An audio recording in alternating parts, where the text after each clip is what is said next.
Buenas imparables, soy el pastor Brian Chalai, es una alegría que seas parte de esta comunidad. Hoy nos encontraremos con Dios en Apocalipsis 20, versículos 10 al 15, para seguir creciendo nuestra relación con Él. Recuerda estudiar este capítulo antes de escuchar el episodio. Este no busca reemplazar tu estudio personal, sino motivarte y enriquecer. Con eso dicho, ahora sí, conversemos. ¿Qué verdad aprendemos sobre cómo es Dios y su dirección para nuestra vida? Padre, muchas veces nos preguntamos, ¿será que podemos volver a ti? Tantos pensamientos cruzan por nuestra cabeza donde nos sentimos indignos, inmerecedores, pensamos que te cansaste de nosotros, que ya no hay oportunidad. Pero responde a estas inquietudes, a esta incertidumbre y danos la paz que tanto estamos necesitando. En el nombre de Jesús oramos. Amén. ¿Todavía puedo volver a Dios o ya es demasiado tarde? Esa pregunta vamos a responder. Apocalipsis 20, versículos 10 al 15, obviamente es la continuación de Apocalipsis 20, versículos 1 al 9, que ya leímos y estudiamos. Y como siempre digo, un texto fuera de contexto solo sirve como pretexto. Entonces, ¿qué aprendimos en el episodio anterior? Por si te lo perdiste, no te acordás de nada. Vimos que, para cuando llegara Jesús, la tierra estaría dividida en dos grandes grupos. El primero, aquellos que tienen la marca de la bestia y decidieron unirse a Satanás en su rebelión.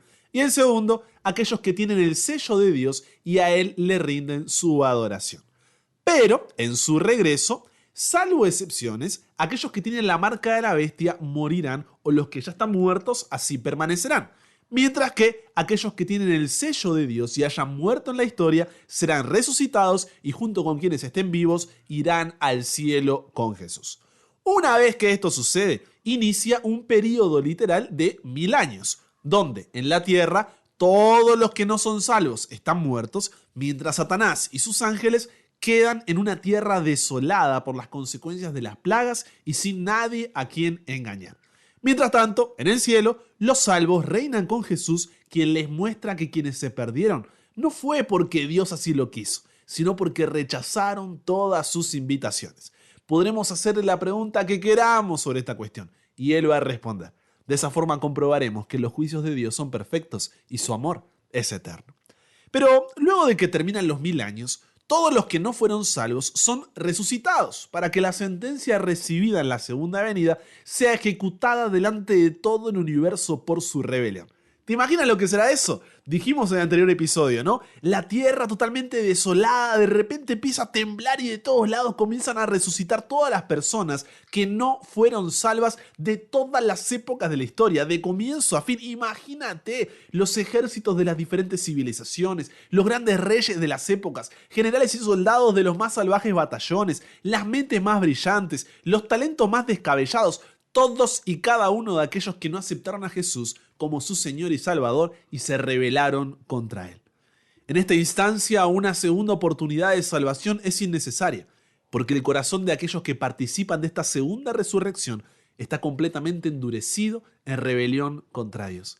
Y lo que describe Juan a continuación es una muestra de eso. ¿Por qué? Porque vemos cómo Satanás junta a toda esta gente y los convence ¿de qué? De que tienen que ir y conquistar la ciudad, la nueva Jerusalén que está descendiendo del cielo, en lo que se conoce como la tercera venida de Jesús, que es cuando venimos del cielo a una tierra renovada, y les dice, esa ciudad es nuestra, hay que ir a atacarlas.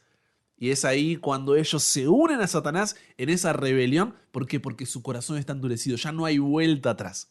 Mientras la nueva Jerusalén, ciudad que será descrita en el siguiente capítulo, desciende del cielo con Jesús, los ángeles, todos los redimidos, y a pesar de que Satanás ha sufrido derrota tras derrota en el gran conflicto, todavía no está listo para poner fin a su rebelión. Y como te decía, inspira a los millones que resucitaron a hacer un último gran esfuerzo para derrocar a Dios y establecer su propio reino. Todos están presentes para la batalla final del gran conflicto. El pecado está a punto de ser erradicado de una vez por todas. Apocalipsis capítulo 20, versículo 9 dice, y subieron sobre la anchura de la tierra y rodearon el campamento de los santos y la ciudad amada. Pero, ¿qué sucede justo en ese momento en que están en formación, listos para la guerra? De Dios descendió fuego del cielo y los consumió.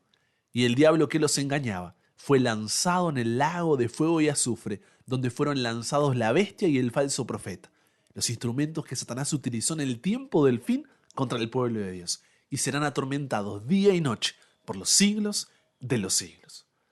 ¿Sabes?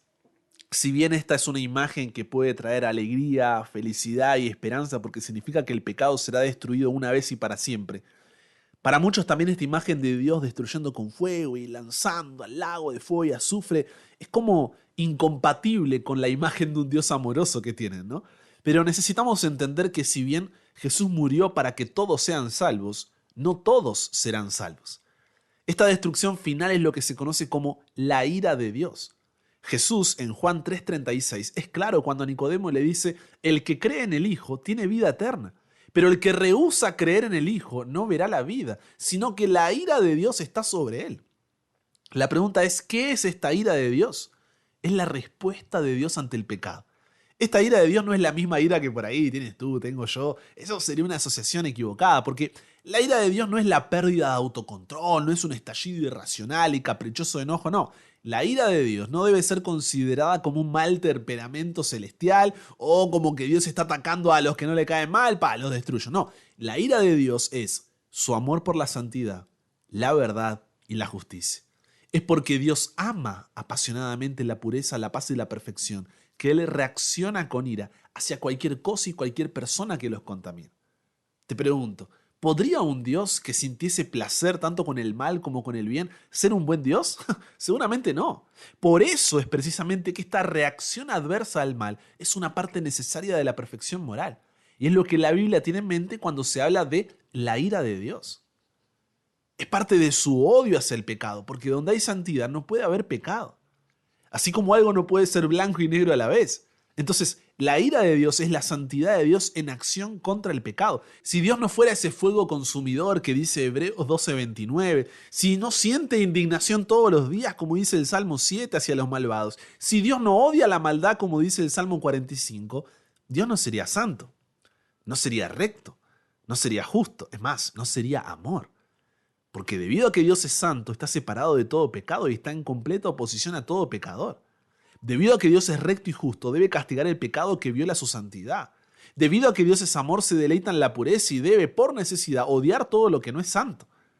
¿Cómo podría Él, que es la suma de todas las excelencias, mirar con igual satisfacción la virtud y el vicio, la sabiduría y la locura? ¿Cómo podría Él, que es infinitamente santo, desestimar el pecado y renunciar a su ira?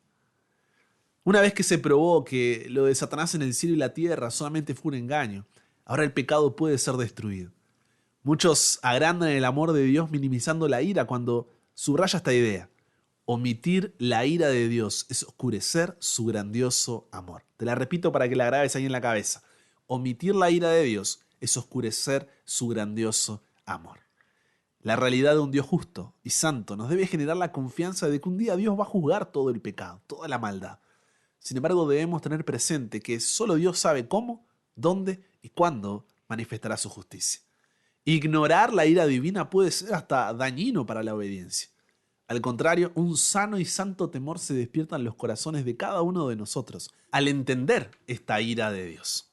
A partir de esto, ahora, ¿cómo entendemos mejor la expresión serán atormentados día y noche por los siglos de los siglos? O su paralelo en Apocalipsis 14:11, cuando dice que el humo de su tormento sube por los siglos de los siglos y no tiene reposo de día ni de noche. Porque, a ver, sí, todo bien con la ira, todo bien con el amor, pero ¿por qué tienen que estar ahí constantemente quemándose por toda la eternidad? La Biblia a menudo usa el término para siempre para referirse a cosas que tienen un fin. Considera, por ejemplo, Éxodo 21:6, Deuteronomio 15:17, donde un esclavo que optó por permanecer con su amo en lugar de salir libre, podría pasar por un procedimiento después del cual serviría a su amo para siempre. El significado, por supuesto, es que el esclavo serviría a su amo mientras viviera. Usamos la expresión para siempre de la misma manera. A veces podemos decir, ¡ay, recordaré este día para siempre! Es decir, hasta que vivas, porque no vives para siempre. Muchos textos de la Biblia enseñan que el fuego de Dios tendrá un fin y que los pecadores serán destruidos. Menciono alguno de ellos: Malaquías 4, versículos 1 al 3, Salmos 37, versículos 10 y 20, Proverbios 10:25, Abdías 16, Isaías 47:14, Hebreos 12:29. O sea, debemos entender estos textos en el sentido de que los pecadores serán quemados hasta que sean consumidos. No es que de forma interminable por toda la eternidad van a estar ahí quemándose, sufriendo y siendo atormentados. Eso no enseña la Biblia.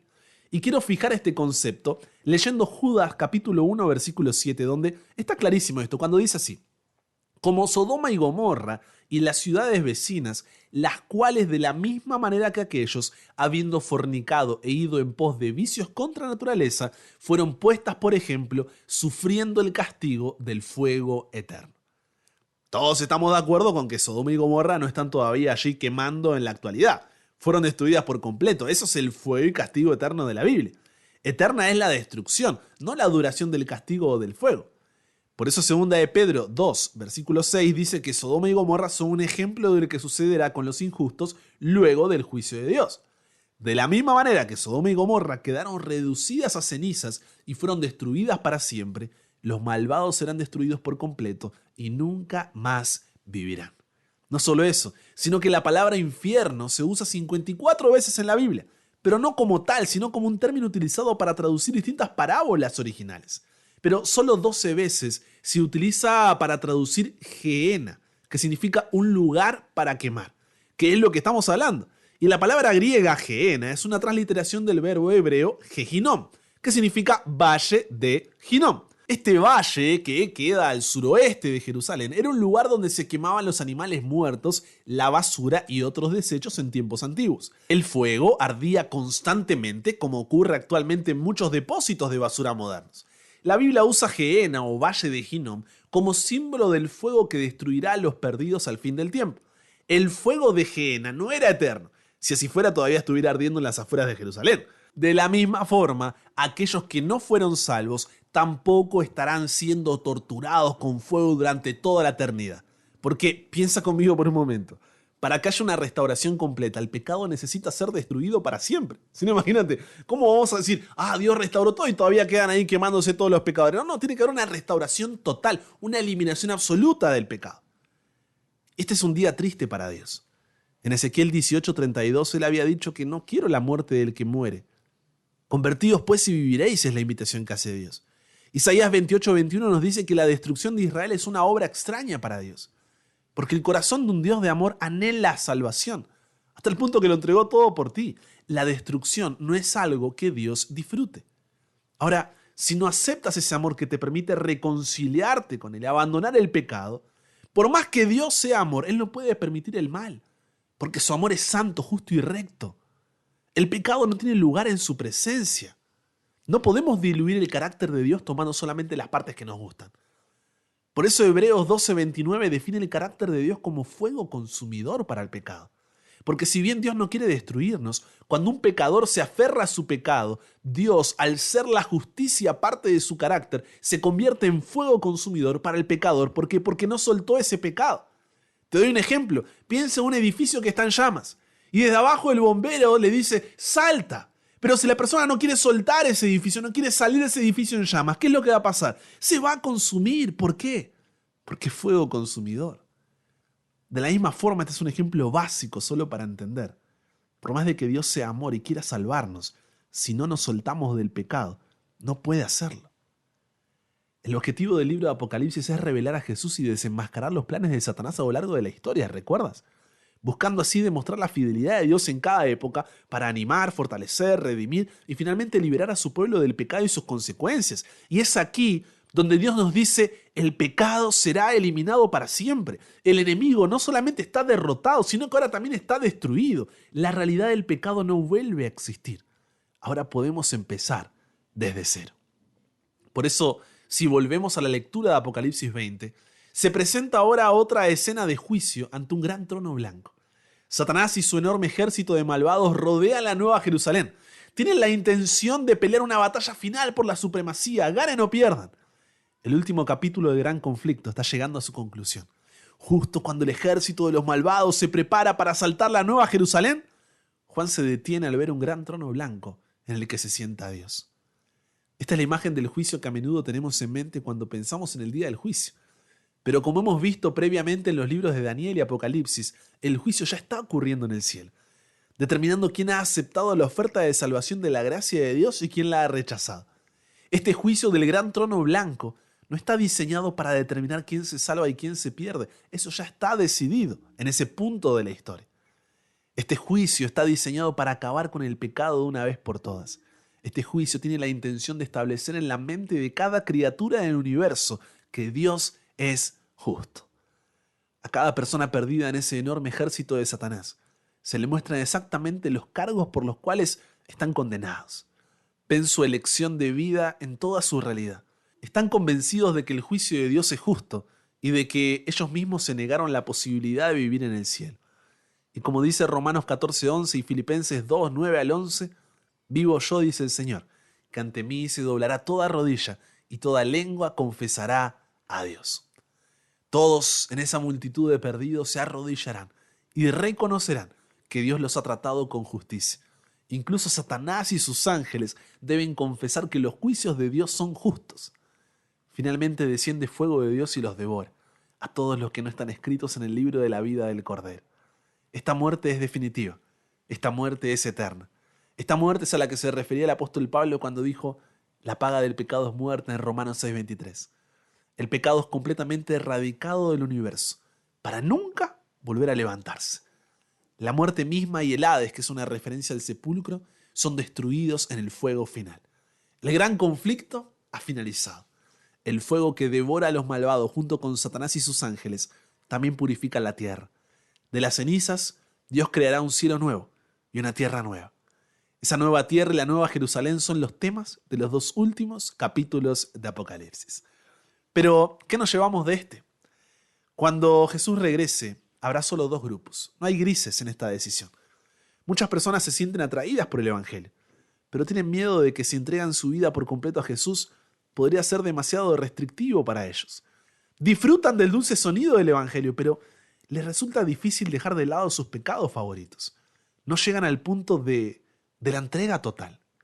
Cuando ser casi salvo es estar 100% total y completamente perdido. Millones de personas se engañan a sí mismas, razonando que, bueno, en algún momento futuro podré volver atrás y todo estará bien. Entre las grandes multitudes de los perdidos cuando Jesús regrese, habrá muchos que sabían y creían en la verdad. Muchos que escucharon al Espíritu Santo hablar en su corazón, pero no tomaron una decisión. No avanzaron en su entrega. Verán la ciudad santa descender del cielo de Dios. Oirán los cantos gloriosos de los salvados y dirán como en Jeremías 8:20, pasó la siega, se acabó el verano y nosotros no hemos sido salvados. Hoy, dice Hebreos 4:7, si hoy oyes su voz, no endurezcas tu corazón. Ahora es el tiempo aceptable, hoy es el día de la salvación, complementa 2 Corintios 6:2. No importa cuán lejos te hayas ido, cuán bajo hayas caído. Los brazos de Jesús hoy están abiertos para ti en este momento. El tiempo de gracia para ti y para mí todavía no se ha acabado. Dios te quiere en el cielo. Más de lo que puedas imaginar. Él ha hecho todo lo posible para salvarte. ¿Tienes dudas? Mira la cruz. La pregunta es, ¿le abrirás tu corazón a Él ahora mismo? ¿Responderás a su amor sin reservas y elegirás servirlo para siempre? No te mires a ti mismo cuando hago esta pregunta, porque Satanás te va a acusar con pensamientos del tipo: me fui demasiado lejos, caí demasiado bajo, me siento indigno e inmerecedor, soy un hipócrita, estoy sucio, ya no puedo volver a Dios, caí demasiadas veces, Dios se cansó de mí. Si te miras a ti mismo verás imposible salvarte. Pero si miras a Jesús, verás imposible perderte. Solo podrás vencer tu amor por el pecado cuando tu amor por Dios sea mayor. Es hora de dejar de jugar y tomarte en serio tu relación con Dios, tu posición en este conflicto, tu destino eterno. ¿Por qué? Porque la historia ya está escrita. No se trata de qué va a pasar en la historia, se trata de qué lado vas a estar cuando esta historia llegue a su final. Hoy quiero dirigirme a 3 grupos de personas. El primer grupo eres tú, que todavía no le entregaste tu vida a Jesús a través de las aguas del bautismo. Un símbolo de morir al yo y resucitar para una vida en Él. Deja de retrasar esa decisión de bautizarte. ¿Qué es lo que te impide hacerlo? Hay 2 razones que se me cruzan por la cabeza. La primera, piensas que después del bautismo ya no puedes pecar y tienes miedo de hacerlo. Pero el bautismo no funciona de esa manera. Al entregarle tu vida a Jesús le estás diciendo que no puedes tú solo contra el pecado y que necesitas su ayuda. Volverás a pecar, volverás a fallar, volverás a caer, pero como ahora le entregaste tu vida a Jesús, en vez de encariñarte con el suelo, podrás aferrarte a la gracia de Dios para levantarte con el poder del Espíritu Santo y alejarte de ese pecado por amor a Él. Lo que hace el bautismo es darte una razón para no seguir cayendo, es querer hacer bien las cosas porque amas a Dios, es entregar tu vida por completo a Él a tal punto que dice, ya no vivo yo, ahora Cristo vive en mí. Y la segunda es porque crees que todavía no lo conoces lo suficiente y quieres esperar a conocerlo mejor. Pero seamos sinceros, desde que dijiste eso han pasado meses, años y para algunos incluso décadas sin entregarse a Jesús. Pero esto no es así. El bautismo no es un certificado diciendo, sabe todo de Dios. No, es más, nunca terminarás de conocerlo, es eterno, es infinito. Si ya estás estudiando la Biblia con alguien, necesitas dar un paso adelante. O si no estás estudiando, comienza a hacerlo. El segundo grupo eres tú que ya te bautizaste, pero no estás viviendo una vida consagrada a Dios. No lees tu Biblia, no oras por diferentes motivos, sin importar cuáles, siempre encuentras uno. Hace tiempo que no vas a la iglesia o si lo haces es de forma pasiva, automática. La vida en esta tierra consume tu ambición por el cielo. Estás más preocupado por tu futuro aquí que tu futuro allí. Conoces la verdad, pero tomas decisiones contrarias a la misma e intentas justificarlas de un montón de formas. Pero solamente te engañas. Continúas en los caminos de Dios por tradición, por amigos, por la familia, vaya a saber uno. Pero nunca es suficiente. Tu enfoque en ti mismo ha hecho que pienses que no mereces ir a Dios y cansado de esa hipocresía quieres desistir. Deja de vivir esa vida mediocre. La apatía e indiferencia te están matando. Conságrate a Dios todas las mañanas. Haz de esto tu primer trabajo. Sea tu oración, tómame, oh Señor, como enteramente tuyo. Pongo todos mis planes a tus pies. Úsame hoy en tu servicio. Mora conmigo. Sea toda mi obra hecha en ti. Este es un asunto diario. Cada mañana conságrate a Dios por ese día. Somete todos tus planes a Él para ponerlos en práctica o abandonarlos según te lo indicare su providencia. Y podrás así poner cada día tu vida en las manos de Dios. Y ella será cada vez más semejante a la de Jesús. Es en Él que debes tener puestos los ojos, no en ti. Estamos en guerra, despierta. Y el tercer grupo eres tú. Tú que te alejaste de Dios en un punto de tu vida y hoy estás indeciso sobre si permanecer en ese camino o abrirle la puerta a Jesús. No es casualidad que estés escuchando mis palabras hasta este momento.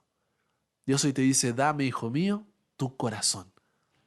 ¿Por qué seguir conformándote con las migajas de este mundo cuando en la mesa del rey hay un banquete y un lugar que lleva tu nombre? ¿Será difícil volver? Claro. El orgullo, la soberbia, la arrogancia ligado a la culpa por el pasado, las decisiones tomadas y las consecuencias que éstas traen será una herramienta en mano de Satanás para pensar que ya es tarde para ti. Sin embargo, hoy recuerda que su gracia es más grande que tus equivocaciones, más indulgente que tu culpabilidad, más hermosa que tu quebrantamiento, más redentora que tus remordimientos. Su gracia es más grande que tus heridas, más sanadora que tus sufrimientos, más liberadora que tu amargura, más predominante que tu venganza, más conciliadora que tu resentimiento. Su gracia es más grande que tus circunstancias, más pacífica que tus desilusiones, más poderosa que tus debilidades, más esperanzadora que tu desesperación. Un amor tan grande es difícil de comprender, pero hoy esa gracia te encuentra donde estás, aunque no te deja donde te encontró. Te salva de la vida sin Dios, pero te capacita para la vida con Él. No necesitas cambiar para ir a Jesús. Permite que sea Él quien te cambie. Por lo que si en este momento hay un pecado que te está separando de Dios porque te sientes indigno, inmerecedor, hipócrita y sucio, piensas que Dios se cansó de ti o que caíste demasiadas veces, recuerda que hoy puedes confesar, arrepentirte de tu pecado y recibir tu perdón, su gracia, en el nombre de Jesús. Pero necesitas tomar las decisiones que sabes que debes tomar. No puedes recibir la bendición de Dios para ti sin antes soltar eso que con tanta fuerza te vienes aferrando. Así que si oyes hoy su voz, no endurezcas tu corazón. Ahora es el tiempo aceptable. Ahora es el día de la salvación. ¿Conversamos con Dios sobre esto? Padre, gracias por este mensaje. Gracias porque, aunque no sabíamos si todavía podíamos ser perdonados, si había una oportunidad para nosotros, tú nos dices que todavía estamos a tiempo. Pero que ese tiempo, que esa paciencia, que esa espera no debe ser para seguir haciendo nuestra vida y pasar para adelante de la decisión que tenemos que tomar, sino para tomar decisiones de salvación hoy y cada día hasta verte regresar, Señor. Si todavía no entregamos nuestra vida a ti, que podamos terminar este día tomando la decisión de bautizarnos, Señor. De decir, Señor, no sé cómo voy a hacer de aquí en adelante, pero quiero hacerlo contigo. Señor, ayúdanos a consagrar nuestra vida a ti si nos hemos por ahí distanciado o hemos estado distraídos. Y si nos hemos alejado de ti, que hoy podamos volver, Padre, no mirándonos a nosotros, sino mirándote a ti. Gracias, Señor, porque la historia nos muestra que tú siempre vences. Ayúdanos ahora a poder elegir estar del lado de la historia correcto, de tu lado, Señor, porque nos puede faltar todo menos tu presencia. Nos entregamos hoy a ti, Señor. Cámbianos, renuévanos, transfórmanos, somos tuyos. En el nombre de Jesús oramos. Amén. Y con eso llegamos al final. Comparte con otros lo que aprendiste hoy. Súmate a la comunidad en WhatsApp totalmente gratis si todavía no lo has hecho, para recibir una notificación en tu celular cada mañana, escuchar los episodios sin conexión, tener material extra, hacer tus preguntas, acceder a contenido exclusivo y te espero en el siguiente para que nunca pares de aprender y nunca pares de crecer. ¿Por qué? Porque hasta el cielo no paramos.